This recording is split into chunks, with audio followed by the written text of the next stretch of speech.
ask you to accept. And all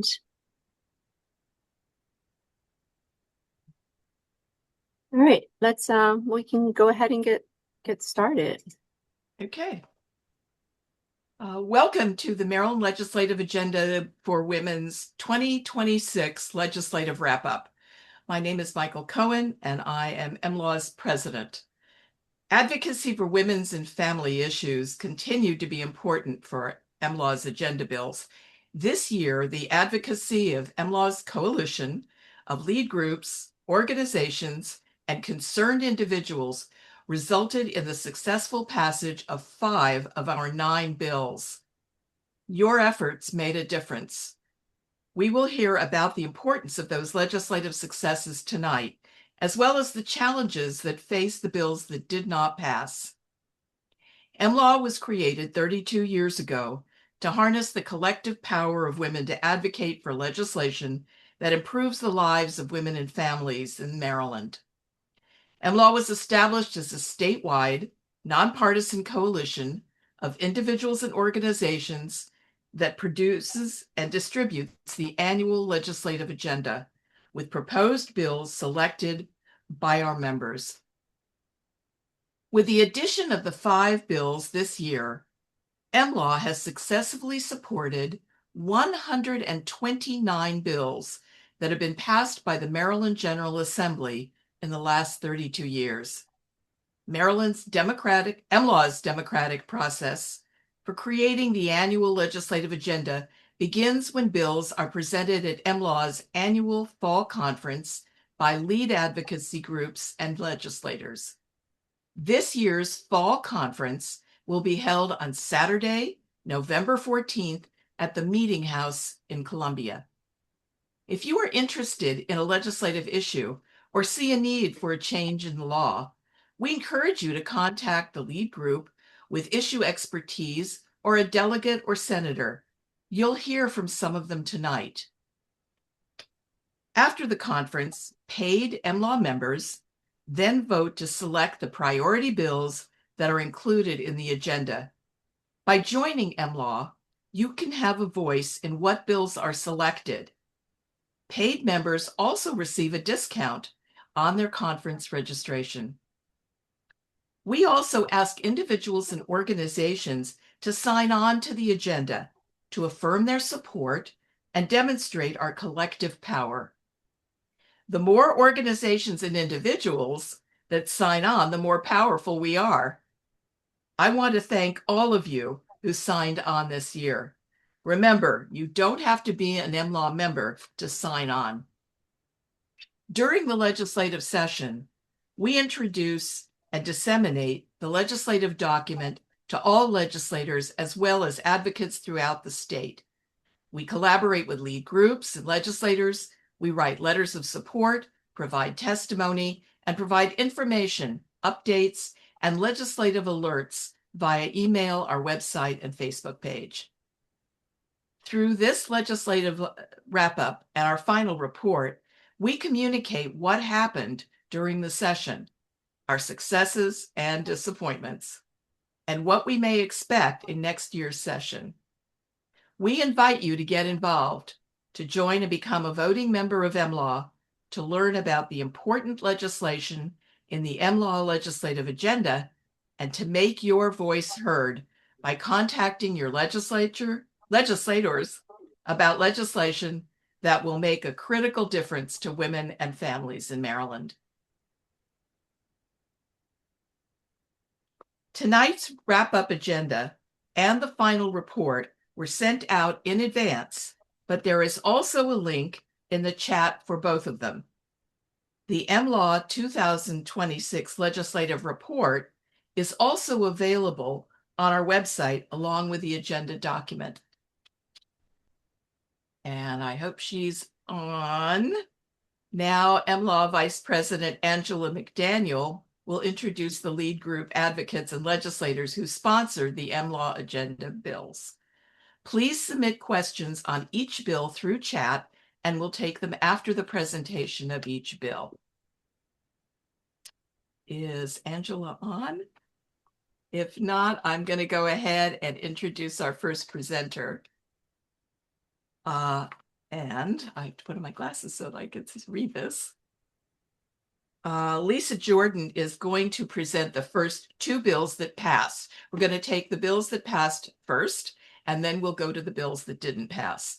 So the first two bills that will be presented are criminal law, school resource officers, prohibition on sexual activity with students, and criminal procedure, protection of identity of victim of sexual assault or stalking.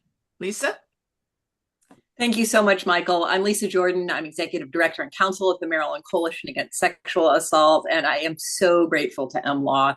You all are just a force of nature and grassroots advocacy. You're one of the best and most effective groups of people who are kind of outside of Annapolis generally, but you make those phone calls, you send those emails, and you make those texts that help get the bills passed. So I really want to say thank you for everything that everyone has done during this legislative session. The two bills I want to talk to you about that did pass, the first one is about school resource officers. So there is a prohibition in Maryland that if you are in the custody of a police officer or at a corrections facility or at a juvenile detention facility, that the people in charge, the officers, may not have sex with you. And this really recognized the inherent power and coercion of guards and police officers. The law did not apply to school resource officers. Now, school resource officers are sworn officers. They are there to protect our students. They have great authority. And so in Frederick County, we had a school resource officer, who waited until the student turned 18 and on her prom night had sex with her. And there was nothing that we could do to prosecute that resource officer. So this makes it clear that school resource officers should not have sex with students. It is one of many bills I've worked on over the years where you have that reaction of, wow, we have to pass a law for this? But we have, and we thank you for your support on that. That was sponsored by Senator Bill Folden and Delegate Karen Simpson, and they did a great job on this. So we really appreciate them. The second bill I want to talk about that did pass is about the identity of victims of sexual assault and stalking. And so some of you know that for sexual assault survivors, privacy is often, it's like oxygen. People really want to control information about their case, their identity, and what's going on. And there were some not only loopholes, but even requirements in Maryland's law that placed victims' names and survivors' names in the court records where they could be located. Many places they were redacted, but there were gaps at the kiosks and some courthouses. It was not consistent from jurisdiction to jurisdiction. So this bill passed. It passed for survivors of sex crimes, but it also passed for survivors of stalking. And I have to say, it was horrible for survivors of sex crimes for sure. And I'm glad we fixed it. But for the survivors of stalking, those stalkers were using our access in the courts to find their victims. We would find, cases where people really had done everything they possibly could to protect their location, their identity, what was going on in their life. But this loophole in the court records meant that their stalkers could still find them. So this was Senate Bill 294, House Bill 450 that was enacted. It has a very important amendment that I really appreciate Senator Love included that will still allow the medical boards, the healthcare boards to get information when they have a healthcare professional who is abusing their patients. We have a process in place. Survivor still has control. They can still stop information from being shared or ask the court to do that. But generally speaking, for example, if a doctor abuses a patient, the board of physicians will be able to get that information to talk to the survivor to remove the license for that sex offender. So these are really, really important, both for victim empowerment, but also for protection of our communities to make sure that we don't have healthcare providers out there having sex offenses against their patients. I will wait until the end to talk about the bill that did not pass, but these are pretty straightforward bills, really great improvements for women, for children, for families, and for everyone in Maryland. So thank you again for everything you've done to get them passed. Are there any questions? I don't see anything in the chat. Does anybody have anything they want to ask? Okay, well then we'll go on to the next one. I don't know yet if Angela is in, but I will go ahead and introduce the next bill to be presented, which is Public Safety Immigration Enforcement Agreements Prohibition. And we have Delegate Nicole Williams and Ninfa Amador. Hi, everyone. Good evening. Thank you so much for having me.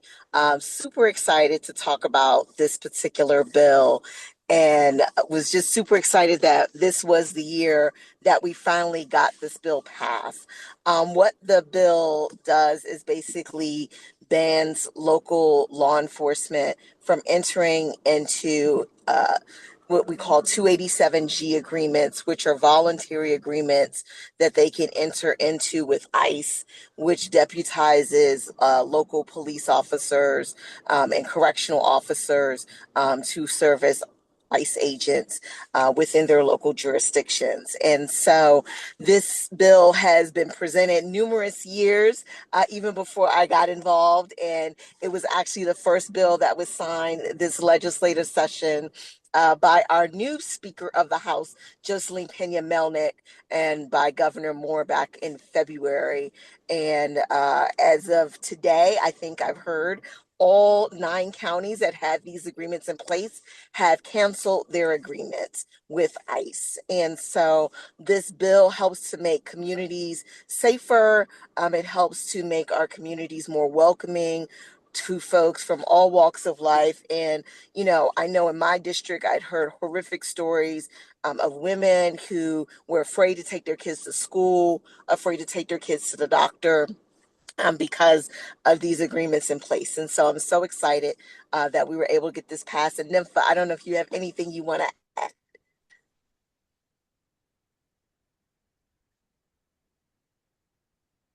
I think you were done there. But I just want to add my appreciation to both Delegate Williams for her leadership with our communities for the last 2 years and getting this one through. And I see a couple of faces on here, many delegates and senators who also supported us and voting yes for this bill. And this bill was the first bill that opened the gates to the immigrant justice agenda for this year. This was the first piece of legislation that the General Assembly passed, and the first piece of legislation that our Madam Speaker, Pena-Melnick, signed into law. And with that, we were able to get the rest of GUS's priority agenda, which includes the Community Trust Act, the Data Privacy Act passed, in addition to a number of other bills that protect sensitive locations, protect public places for individuals seeking public services from ICE enforcement. And there was also a lot of support that we got from the budget. As you heard, all 9 counties, all of these counties that were focused on supporting and uplifting and upholding this racist mass deportation program are currently offline. They are no longer able to use our state resources, our local taxpayer dollars, to funnel our families into ICE detention and into ICE concentration camps across the country. And that work couldn't have been done without your support. We received over 100 testimonies in support of our legislation, and just want to thank you and express our gratitude for taking up this piece of legislation and for the support that we received during this session. Oh, and if I can also add, I also want to thank Senator Will Smith, who was the sponsor on the Senate side as well, and his leadership in getting this bill passed as well. So, Any questions? I didn't see anything in the chat. Anybody have a question? Let's check again. See anything? Okay, all right. I did want to take this opportunity to thank Delegate Williams for her longtime support of MLAW and our legislative issues. She's been a sponsor of many of them, and she is leaving the General Assembly. She will not be with us next year, but she has just been a stalwart. And I wanted to thank you, and I'm sure everybody on this call knows how much you have done for us and for MLAW bills and for many other bills that you have supported and sponsored. Thank you so much. I see lots of hearts on the screen, and thank you so much. All right, we're going to move on then, because I haven't seen Angela on yet. So I'm going to continue by asking Lori Ruth from MNADV to talk about family law, temporary and final protective orders duration. Hi, thank you for having me. My name is Laurie Ruth. I'm the Public Policy Director at the Maryland Network Against Domestic Violence. And I'm actually going to talk about a second bill as well, because I don't think I see my co-lead advocate here. So, which is HB 1198, coerced debt. But I will start with HB 497. The cross of that was SB 433. And the bill started with two components about protective orders. One was to lengthen the time between when the temporary order of protection is heard and when the final order of protection is heard, from what is its current 7-day to 14 days. We were woefully behind every other state in the nation other than Wyoming in terms of how much time we give people after they get an emergency temporary order protection to be ready for their final protection order hearing. And so we are grateful that the legislator passed that part of this bill, which hopefully is going to give petitioners and respondents a little time to get their act together, quite frankly, between when the temporary is heard and when the final is heard. People who are victims, survivors at that point may be moving, they may be getting mental health help, they may be getting physical help, they may be dealing with their children and school counselors, they may be trying to find a lawyer. And so, we think it makes a lot of sense, and we are glad that House Judiciary and Senate JPR voted the House bill out. The Senate bill did not get out, but I do appreciate Senator Love's work on it, as well as Delegate Simpson's. They were in full communication throughout the session. It's the type of bill where it was heard at a fairly reasonable time in the session, and then you hear nothing, which just causes everybody's nerves to go a little crazy. They did amend out the second half of the bill, but you know what? There's always 2027. So, we knew it was a possibility that they wouldn't want to take two bites at this little tiny apple at the same time. The second part would have allowed a judge, well, let me back up. If you've seen or been involved in any protective order cases in the state of Maryland, you will see that judges are very reluctant to order anything that is not on the page of the pre-printed checkbox style protective order, final protective order. So over the years, we've chipped away at that a little bit. And this was another effort to sort of tell judges, in essence, that they could order payment by the respondent to the petitioner for any cost that was incurred because of the abuse that happened. And the most frequent example that we talked about and hear about is breaking the cell phone.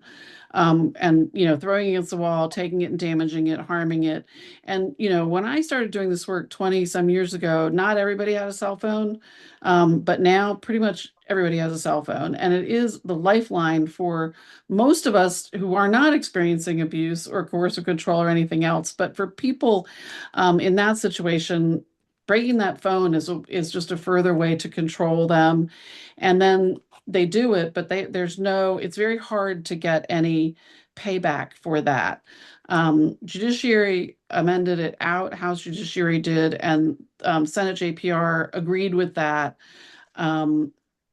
it's interesting because at the respective hearings, just so you all know what goes on down there, at the Senate hearing in JPR, they were all concerned about this. They were up in arms that there were going to have to be trials and hearings and expert testimony about how much the phone cost. And, we said, that's not really true. They already heard about the abuse. And it's like, he hit me and then he threw my phone across the room and broke it. And the only additional question is, did you replace, well, two, did you replace it? Yes. Do you have a receipt for how much it cost? Yes. So we did not think it was going to slow down the courts. But then House Judiciary didn't ask really any questions about that provision, but they were the ones who amended it out of the bill. So go figure. The big questioner in Senate is retiring from Senate JPR and will not be back next year, which I very much liked Senator West, but I will not miss not having that argument with him again. So that was House Bill 497. And as I said, it was Delegate Simpson and Senator Love, and I really appreciate all the work they and their staff did on it. Michael, can I go on with the other one, the 1198? You want to hold? Can you hold? And I can. It's up to you. You okay. Tell me. Yeah, you tell me what to hold do until we go through all the bills. Yep, that's fine. I still don't see Marceline here, so I'll be ready if we need to call it. Okay. Thanks, Laurie. Mhm. I understand that Angela is having technical difficulties, so that I'm going to go forward and introduce Comprehensive Rehabilitative Press Release Services, Female Incarcerated Individuals, the Monica Cooper Pre-Release Act. We have Senator Mary Washington, who will go first, and Beth Tomasello, who represented the coalition. Thank you so much. Are you able to hear me? Yep. Oh, great. First of all, I want to recognize that my colleague, Delegate Crutchfield, is, I believe, here as well. And so she's been my, the cross-file and my collaborator, on this work. I'm Senator Mary Washington. Again, thank you so much, MLAW. I know I haven't really, this is a great opportunity for me to get reacquainted. When I was a delegate early days, I believe I attended meetings, et cetera. And then as things moved around, I haven't been able to attend your November meetings, probably the last few years. So I look at this as a reintroduction and look forward to our continuing work. Yes, Senate Bill.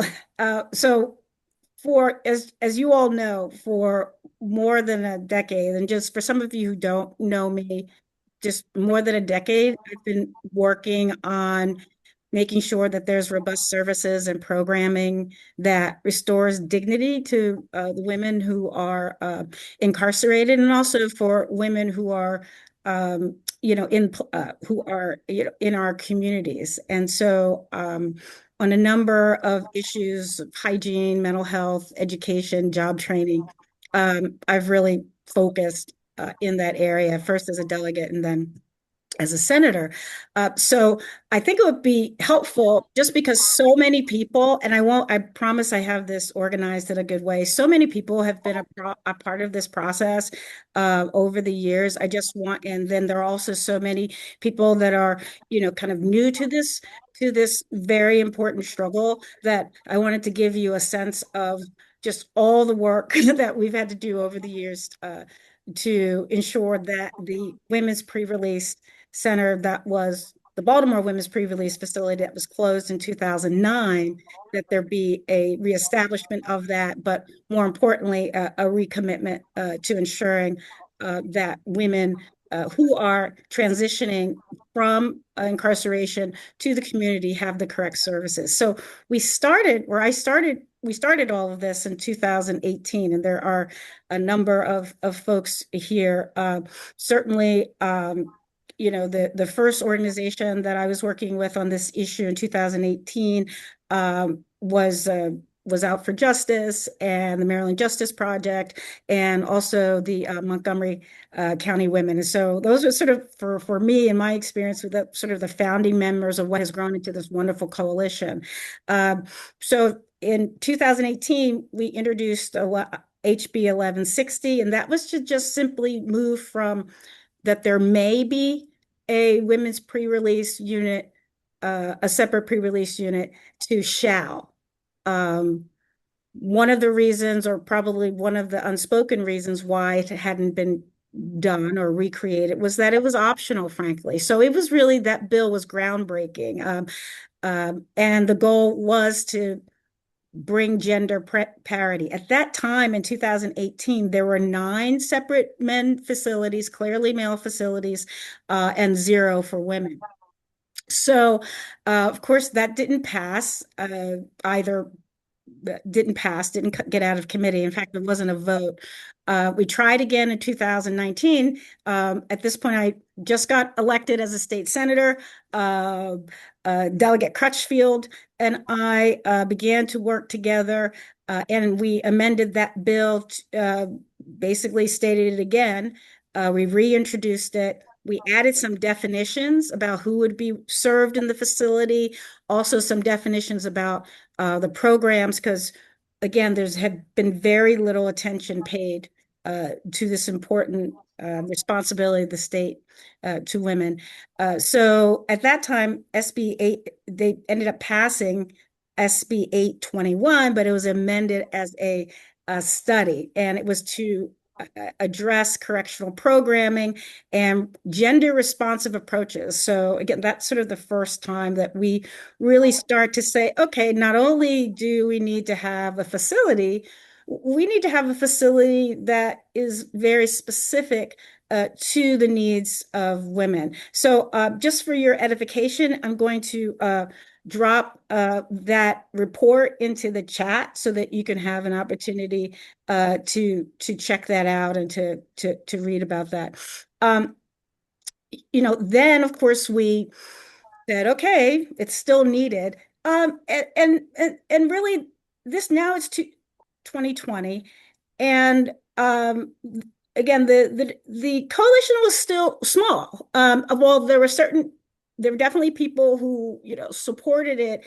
It didn't rise to be the sort of the priority just yet. But those main core groups, the Women's Caucus, and our band focused and said, the issue again is broader than just the facility.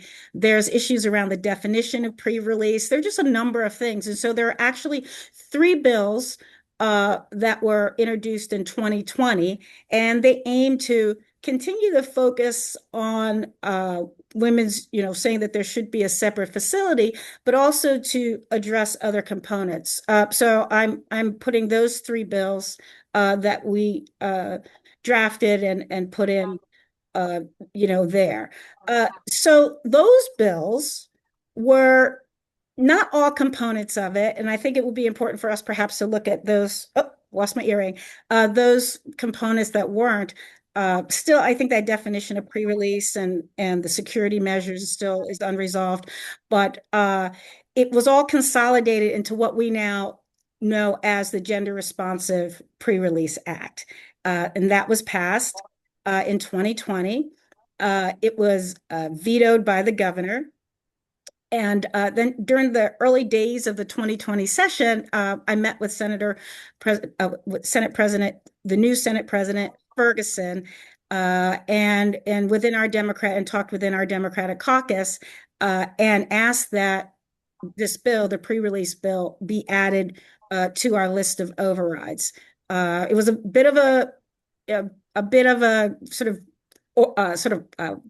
of fighting and saying, hey, can this really matters? We have to stand by our values and put this forward. So we did override that veto, but despite that victory, the administration didn't take any meaningful action.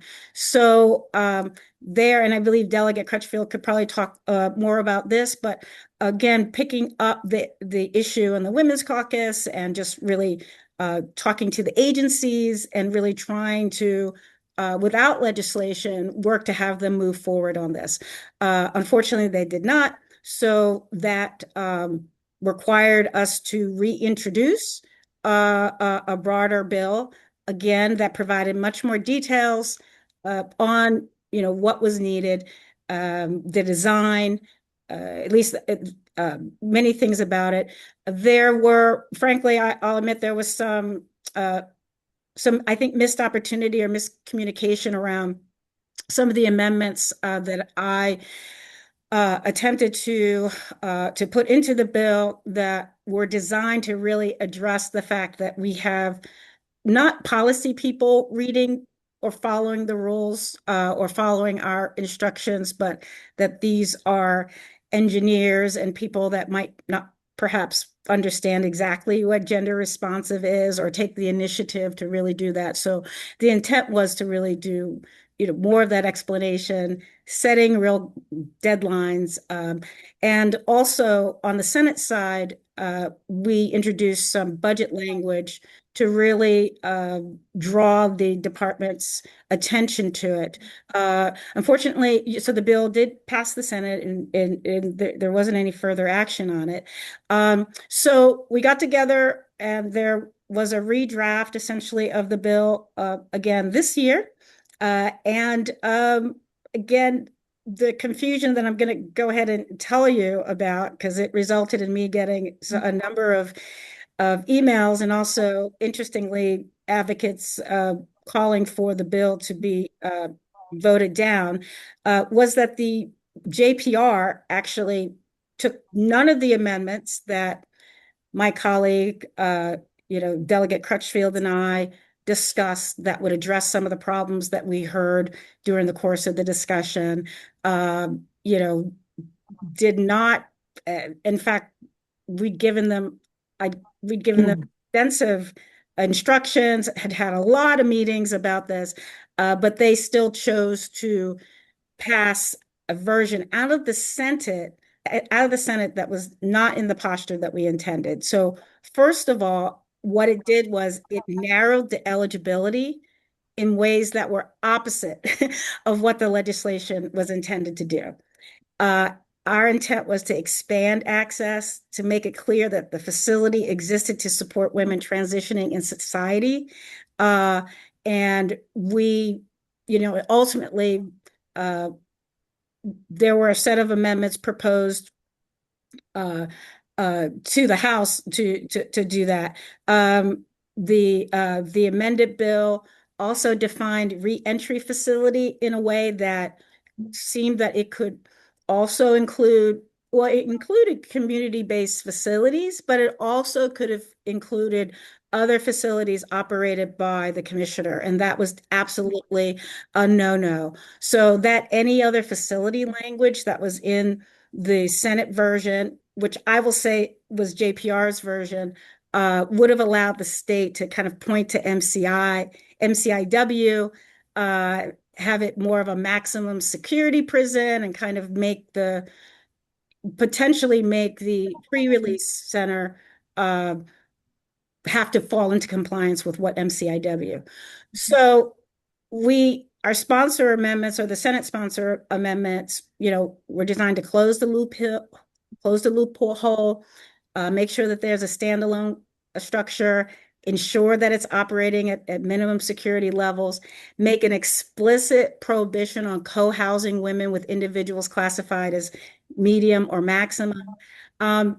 Amendments that, some of these amendments are in the final version, some aren't, but it was to restore the Baltimore City as the required location. There was some language that I had proposed that didn't say Baltimore City specifically, but had defined qualifications that would be Baltimore City, but ultimately it's just Baltimore City. Amendments that I'm not sure, I have to look at the final one, but it was to establish a minimum of 62,000 gross square feet. I don't believe that ended up in the final bill.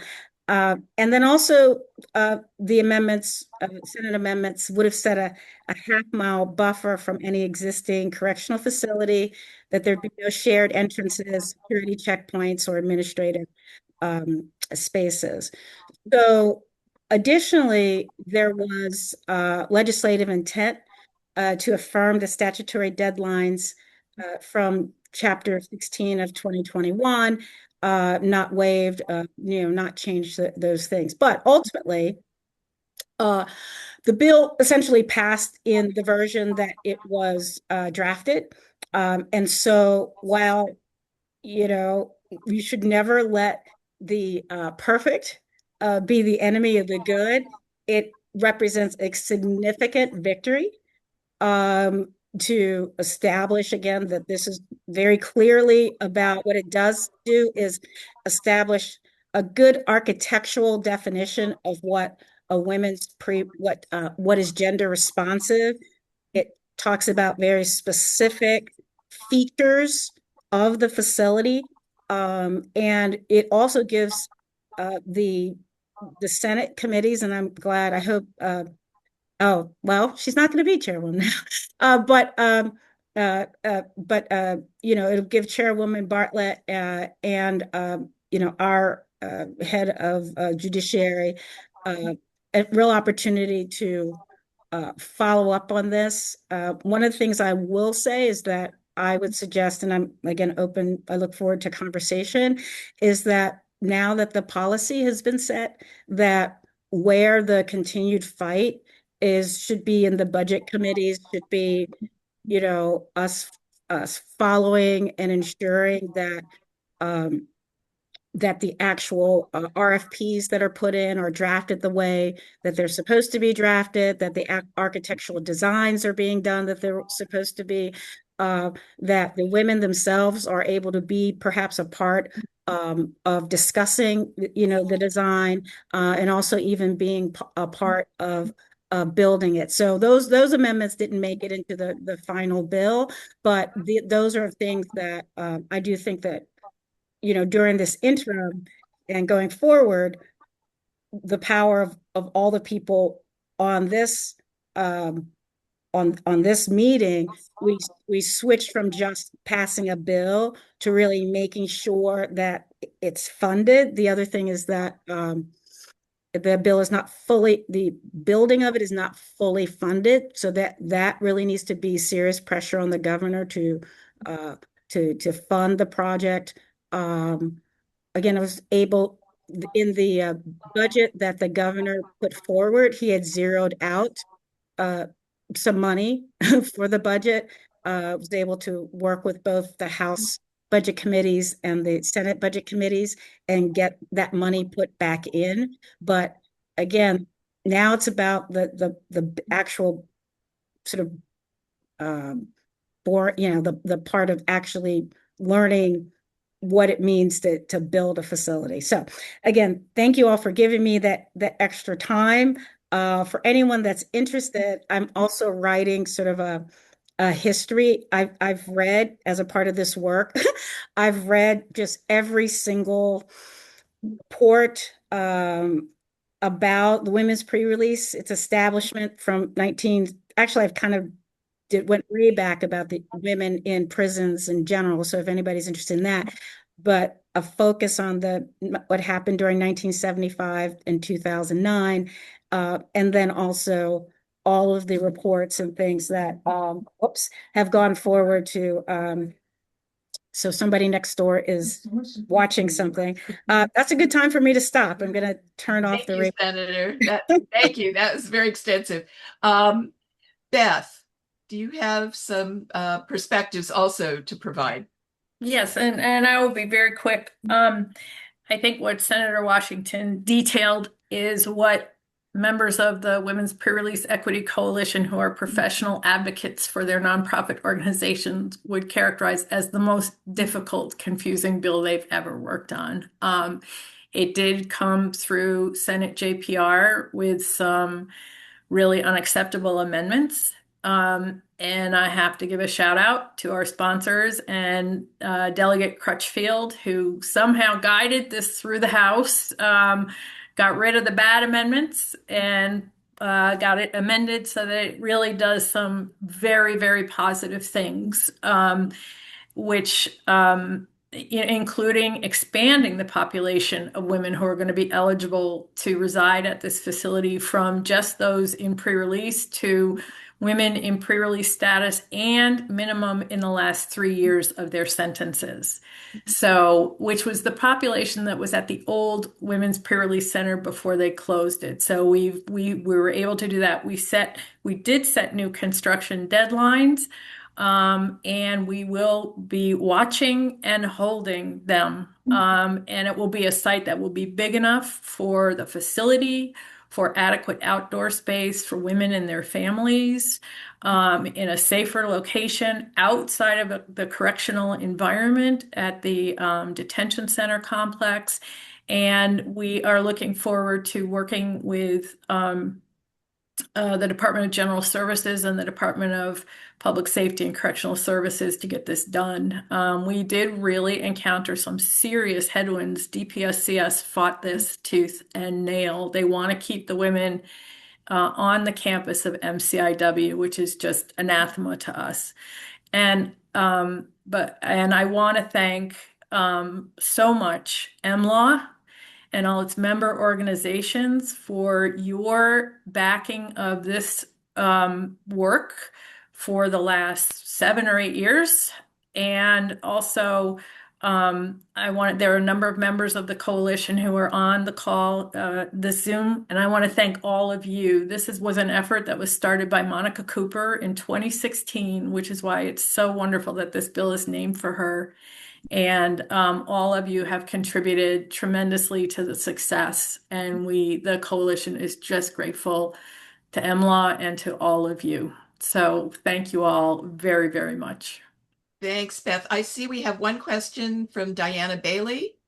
Hi, good evening, everybody. I just wanted to add, I was the reentry coordinator for workforce development and reentry at the Maryland State Department of Education for many years. And then I got recently sucked into, in a good way, I know Senator Washington knows this, but we've been tracking the Governor's Commission on Correctional Education. I forget the full long name, and they've struggled with some of the things you just described. But as my role of chair of the Workforce Development and Reentry Subcommittee, perhaps we can join forces a little bit and have a better outcome next year. Absolutely. As I said, I used to have teachers in the pre-release center, and I know the geography of that old building, and I know MCIW well, the good news and the bad news. So maybe there's some things that we can do together that will have better outcomes for the women.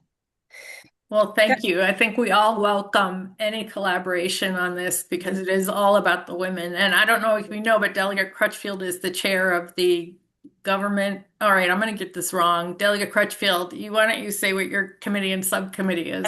And I was going to ask Delegate Crutchfield if she wanted to add anything, although we need to move on because we have some more bills to cover. But go ahead, Delegate Crutchfield. Absolutely. Thank you all, really, because it was through your support and encouragement that we were able to step forward and actually get it done this year. So that, I mean, again, I can't voice that enough in thanking you all. So I'm on the new committee, the newest House committee, and that's called the Government, Labor, and Elections Committee. We call it GLEE. And I'm the subcommittee chair for corrections. And Ms. Bailey, I definitely look forward to working with you because there's a lot of reentry work that I have been working on with other delegates. So hopefully we can definitely collaborate and just make sure we get some other things done. So thank you. And if I could just say one of the amendments, because I perhaps it just should be probably a different bill, but I think it would be really important. So you were talking about this bill isn't coming back next year, like that's not. But the issue of reentry and really defining this as a reentry issue. So that was some of the kind of back and forth. There were folks that were very committed to the concept, the older concept of what pre-release was, and pre-release now is sort of more of a security status. And so there, if you'll see, there's multiple reports on re-entry. So really, I think beginning to position our discussion of this as about re-entry and the fact that women have a date certain of when they're going to be leaving the facility, and that was something we put the 36 months in there, but that right now is not really how the program is being operated. And so that component of knowing that there's an anticipated release date, and that being clearly connected, to the services. There's the facility, but then there's there's also that all women need to have reentry services. All women who have a date certain need to be prepared to return to their families and have all those things. And so, that I think is the work going forward. And so there are, for those who like to, and I know, Beth, you like to read really the details of it, the whole section of that law really does need to be redesigned.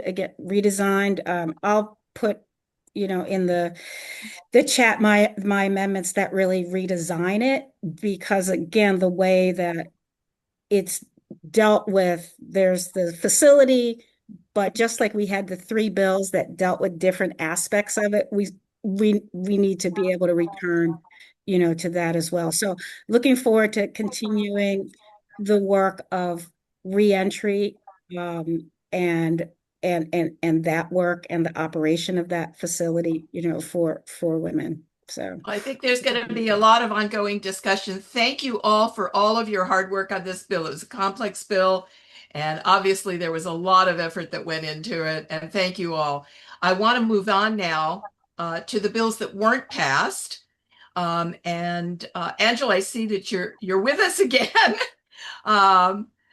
But I think I'll just go ahead and ask Karen to go ahead and speak about Family and Law Enforcement Protection Act. Go ahead, Karen. Yes, I get to be the first loser. Sorry about that. So yes, thank you. I'm Karen Herron. I'm with Marylanders to Prevent Gun Violence. Really appreciate hearing all the wins. And it's certainly encouraging to hear that things that have taken like a decade to pass do eventually get there. So appreciate that as well. And I know that gun bills in general do tend to take a little while. All that said, and Lori will attest to this as well, is I think we thought this one was ready. So really disappointed about how it landed, but there was progress. It did get complete. First, let me explain what it does really fast, which is this would have closed or sort of strengthened our domestic violence protective order setting. It would have required that firearms be surrendered at that temporary step in the domestic violence protective order setting. It would have built the record up with stronger petitions that are asking questions about respondents' firearm ownership and making sure that that stuff was getting into the record, so that if the respondent did not actually fulfill their duty to surrender, that law enforcement then had what they needed to take next steps. As you've all, I'm sure, heard, there's been quite a few both in the state of Maryland and across the country, domestic violence related shootings this year, and this work is not done.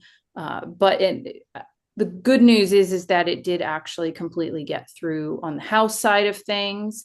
I have never had a gun bill that hit the floor of either the House and the Senate that had no floor debate, but that's where this one landed. We had Chair Bartlett very, very prepared for an extensive floor debate, and it just came and went. It even got a Republican vote, so we call it bipartisan at this point. But then, as often happens, it did not move at all in JPR. It did not even get onto a vote list. So that's where it landed. But we've already started outreach for next year. I will continue to harass Senator Smith until he agrees to get this thing through. And if any of you are in District 20, I mean, he's a good person to talk to about getting this thing moving in 2027. But I'm happy to answer questions and just trying to keep it kind of short. Are there any questions? I don't see anything in the chat. Okay. Then I'm going to go back to Lisa Jordan to talk about civil actions, immunity, disclosure of allegations of sexually assaultive behavior, the Stop Silencing Survivors Act. This is one that has been on our agenda for a while, and we're going to continue to go at it. Lisa? Thank you, Michael. I appreciate your commitment, and many of you know that it's sometimes has taken us years and years to get good bills through for survivors of sexual violence, but we have to stay strong and be persistent. And I believe this is one of them that will take some persistence and perhaps redrafting, that sort of thing. Unfortunately, it's the reality right now that if you disclose sexual assault, one of the things that you are facing is the risk of a defamation lawsuit, the risk of being sued for intentional infliction of emotional distress of that poor perpetrator, or other actions. No one wants to take away people's access to the court. So it's very important that you understand that there's nothing in this bill that would mean that you would not ever have any chance of being sued if you disclose sexual violence. But what this bill did is it placed a little bit more burden on someone who is suing someone who has disclosed sexual violence, to show that they really were intentionally lying, intentionally being false. And it was a sobering experience speaking with some of the senators about this bill in particular. I was told very directly that any additional burden on an alleged perpetrator really caused concern, and there was not any real recognition of how this would discourage sexual violence. There was not concern that perhaps people were being told by their schools that they should report, that they're being told by their parents that they should report, that they're being told by the state of Maryland that they should report sexual violence, and that then they're simply being left out in the cold and facing thousands and thousands of dollars of legal fees and real trauma. And I will share that I've had a number of survivors tell me that they wish they had never reported when they've been through this, that it's simply not worth it. So I think the bill that was introduced by Senator Love and Delegate Liz Embry was a very reasonable bill. It was not, it was very measured and very balanced, and it was a little depressing in these times, given everything that's going on in DC at the federal level, to see that sort of contempt for the experience of survivors starting to reintroduce itself back into the Annapolis discussion. So that is where we are. I don't know what the future of the bill will be. I do think that there is a possibility that we'll look at the SLAPP laws, which would not be anywhere near as strong, but would at least be a step forward. So we'll look at all options. But I know that people felt fairly discouraged at the end of this one. So we have to remind everybody involved to stay strong, and that sometimes we still take a couple steps forward and then a couple steps back, and this is one of those times. Thank you, Lisa, for your persistence in pursuing this bill. Are there any questions? I didn't. Let's see if there's anything here that's come up. Okay, I don't see anything. All right. I don't believe we had anybody for the next bill, but I think, Lisa, you said you could make some comments on public health, pregnancy loss, prohibited actions, Pregnancy Outcome Protection Act. Yeah, I'm happy to share a little bit about this. I see Jennifer Mercer's also on the call, and she, I'm sure, could chime in if I've missed anything. So this is a bill that was introduced out of concern for some of the actions, particularly in other states, but also a very troubling case in Maryland, where people are being prosecuted after miscarrying, after having a stillbirth, for something related to their pregnancy. And I think that there is still a strong desire by the General Assembly to address this issue and make sure that that people are not prosecuted for their reproductive choices. But there were also a number of concerns about the way the language in this bill was drafted. So it really was a drafting issue that led the bill to just take a pause, and it will go back. It will go back hopefully next year with a little bit of tweaking and be in better shape. Jennifer, do you have anything you want to Jennifer, add? do you want to speak? I'm getting messages that you can speak to this bill as well. I sure Jennifer can. Mercer? I'm pinch hitting a little bit here, but all I would add to what Lisa had to say was that the bill was working with a pretty comprehensive definition of what the bill would have prohibited as far as criminal or civil liability. It was also pretty inclusive of any civil liability for patients as well as providers who are either themselves experiencing a pregnancy loss or are treating somebody who is experiencing that loss. Because what we've seen in terms of pregnancy criminalization, not just the one horrible case in Maryland, but in other states, is that women who have experienced pregnancy losses are being prosecuted for such things as abuse of a corpse or failure to report a death or something like that, that is not necessarily homicide, but is still a criminal offense, obviously. And so this bill was meant to be inclusive of a broad variety of potential charges or sources of civil liability. It also provided it was also somewhat intended to stop the machinery from its inception by, for example, establishing that pregnancy loss in and of itself cannot form the basis for probable cause for a search warrant, for example. My personal 2 cents on the bill is that we have a little bit of a ways to go as far as education about this issue. I don't think that the term pregnancy criminalization is something that a lot of people are familiar with. And so we have anticipated sort of from the very beginning that this may well be a multi-year project in terms of getting members of the relevant committees to fully understand the issue. But I am certain that we'll be back next year with some improvements to the language, and I'm looking forward to continuing to work on this issue with you all next year. I really appreciate MLAW and being able to speak to this group of energetic and dynamic women who are really making a huge difference for women who, whether they will ever know it or not, it's having a huge impact. And I'm so glad to be here with you all. Thanks, Jennifer.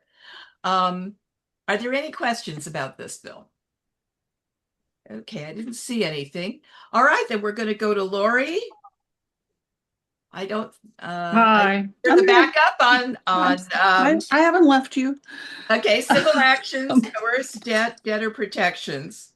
Yes. So the Maryland Network worked with the Maryland Economic Action Group headed by Marceline White. They really have the consumer law knowledge piece of this, and the network comes in more with the how this affects survivors of domestic violence, intimate partner violence. And so it is a bill that would have basically created a process for a survivor to say to a creditor, this is not my debt, despite the fact that it's in my name, or I actually did sign the form. It was a result of domestic violence, the coercive control violence and threats that come with that. And so please don't go after me for this debt. Go after my abuser, the actual person who incurred the debt. It was a long bill, 8 or 9 pages, somewhat technical. I am not surprised it did not pass this year for that reason, as well as for the reason that it was not introduced until very late in session, very close to crossover day. And so while Marceline and I both think we had a really good hearing, like we had worked really, really hard with a lot of different knowledgeable people to produce the language of this bill that we thought was in really, really good shape. And I think Marceline would agree with me. Just timing sometimes down there does not work. We did not have a cross file. So in the interim, let me just say the sponsor was Leslie Lopez. It was HB 1198.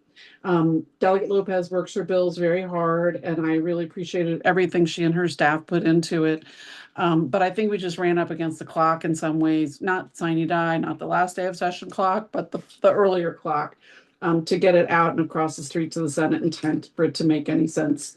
So we'll be back with it next year, I'm sure. I honestly don't know if there are a lot of revisions that have to be made. We did not get, although Marceline may have been talking to people, I have not yet, any feedback from House Judiciary about if they had concerns or not. I'm not even sure they got that far, quite honestly, because it was just so late in the calendar down there. But it's a nice bill. We modeled it after the Minnesota bill. There are a handful of other states that have a similar bill, and we've talked with people in Minnesota and elsewhere about how it works and what to do, and we're ready for another go round next year. Thank you. Thank you. Are there any questions about that bill? Oops. All right. Well, I want to thank everyone and turn this over now to Tanya Ferguson, a member of our board, who is going to raise a glass for a toast to our successes. Absolutely. So greetings, everyone. Hopefully you've grabbed your favorite beverage to toast to our successes. So please raise your glasses in solidarity of not only our legislative victories that MLAW had during this session, but to the power of collective advocacy, partnership, persistence, and purpose. So may we continue to lead boldly, advocate fearlessly, and work collaboratively. So to partnership, progress, and to power of leading change and continued success at MLAW and all those advancing legislative work across Maryland. Cheers. Cheers. Thank you, Tanya. I don't see Sheena Foster, who is our secretary, on the call, but to just basically help wrap this up by telling you how you could get involved with MLAW. So I will just say we would love to have you join and become a paid member and be able to help select the issues and get that discount for the conference. If you don't want to do that, we'd still love to have you join our constant contact list. And then you'll get announcements about bills, you get legislative alerts, you'll get all kinds of information about our activities, our events. You can do that in a number of different ways. Jessica Morgan just put in the chat, you can join through Zephy. We also have, during the session, we introduced the agenda through a briefing. Of course, we have this legislative wrap-up. So there are those ways, but mainly we want you to get involved by learning about the bills, come to the conference, and contact your legislators and let them know how you feel about these bills. That is what is going to be I've now lost my thought. That's going to be the way that we exercise that power and that we get these bills passed. So that is absolutely critical. I want to thank you all for participating in tonight's wrap-up. We hope that we will see you in November at the conference on Saturday, November 14th at the Meeting House in Columbia. And mark your calendars for that. I think it's going to be a fantastic event. Thank you all for coming tonight.